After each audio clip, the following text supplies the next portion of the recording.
Our coverage now. We have senior reporter Patrick Quinn, who we are joining him again. Patrick, we know that you have been gathering details there on the scene. What have you been able to learn in the last few minutes since we've spoken with you? Well, Carly, I just first saw another armed officer just run by with a long gun heading up to the scene, but we've also been able to talk with some more people who were nearby when they started to hear some shots fired. And I want to bring them in to really help break down what's going on, because a lot of it we do not know still, but these are some of our best accounts to really get a sense of how it all started and sort of what is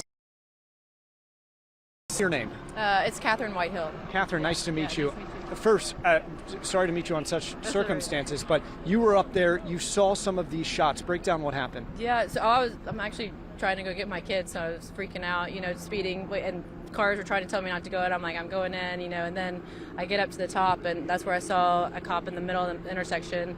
I heard the gunshots, and I saw the smoke, but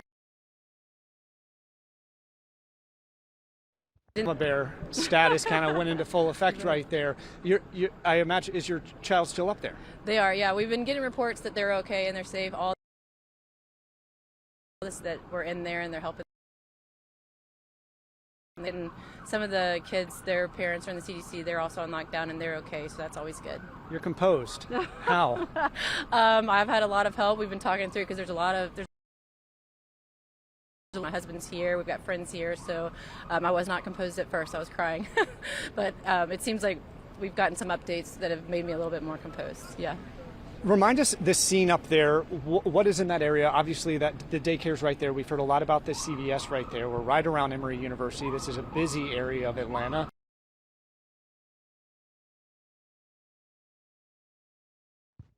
The hill, and thank goodness that Emory hasn't started yet, and so hopefully there's not a lot of students. Look at, I mean, when you see this go by. Yeah.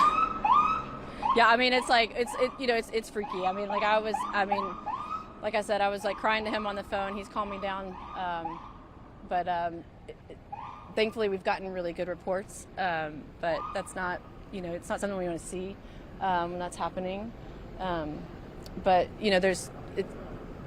thankfully the alert went out and everything, but I had a coworker that went by and she's like, have you gotten your kids? Because I think she heard it first, and I was like, as soon as she told me that, I was like speeding. I was getting here as fast as I could, and so it's pretty scary, and like it's not something that you ever want to experience. I didn't ever want to experience this. This is really sad, and you get nervous because there's just a lot that's going on right now, and the CDC is a target of it, and it's just really sad that that's the case, and that the fact that this is happening is just it's just sad and ridiculous, and I hate it, and I have so many you have so many opinions on it, and all I really care is that my kids are safe, and that's what I'm hearing, and that's what matters.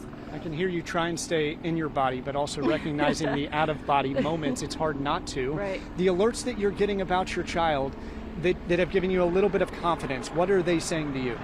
Well, they're saying that, like the school has told us everybody's safe. They've told us that, we have parents in there. We are on our text thread. Everybody's safe. But still, I mean, they've got to be scared. I don't know how they're doing. How old's your child? They're 3. So I'm hoping that, they don't have any, real idea what's going on. And hopefully, I don't know what they're thinking, to be honest. And that's what's the scary part. But, I mean, I've never seen such a quick reaction. I've never seen so many cops before in my life, which there's, that's an amazing reaction from all the police and, firefighters and everyone here. So that's really awesome, but it's just still scary. To your point about the moment that we're in right now, to see a scene like this in the United States yet again, your child is 3 years old. Have y'all, and as we're hearing a siren of some type go out, some sort of public alert system, we're all hearing it right now, at your preschool, have they gone through active shooter drills? Are you aware what the policies are during something like this?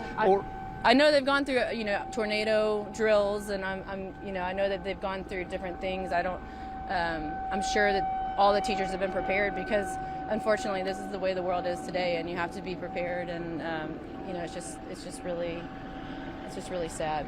I'm struck by your composure, how you're able to kind of keep it all in. Just wait until I get my kids. You'll see a different side of me because they're not leaving my side tonight. So that's for sure. And it'll be a different story once I get home and we can actually bring it all in. Because right now, I mean, what can you do? I mean, you know, it's scary, but it'll be completely different once I get a hold of them. You know, I think all of us parents that are here, sitting here talking, you know, we're all worried and making sure that they're okay. But once you see them, it's going to be a completely different reaction. I don't know if I'll be able to drive home.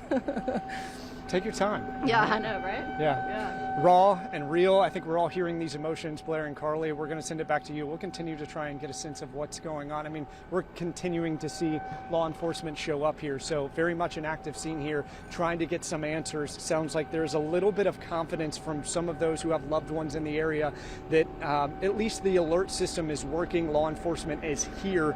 We'll continue to update you as we learn more about what's happening here right outside of Emory. Thank you so much.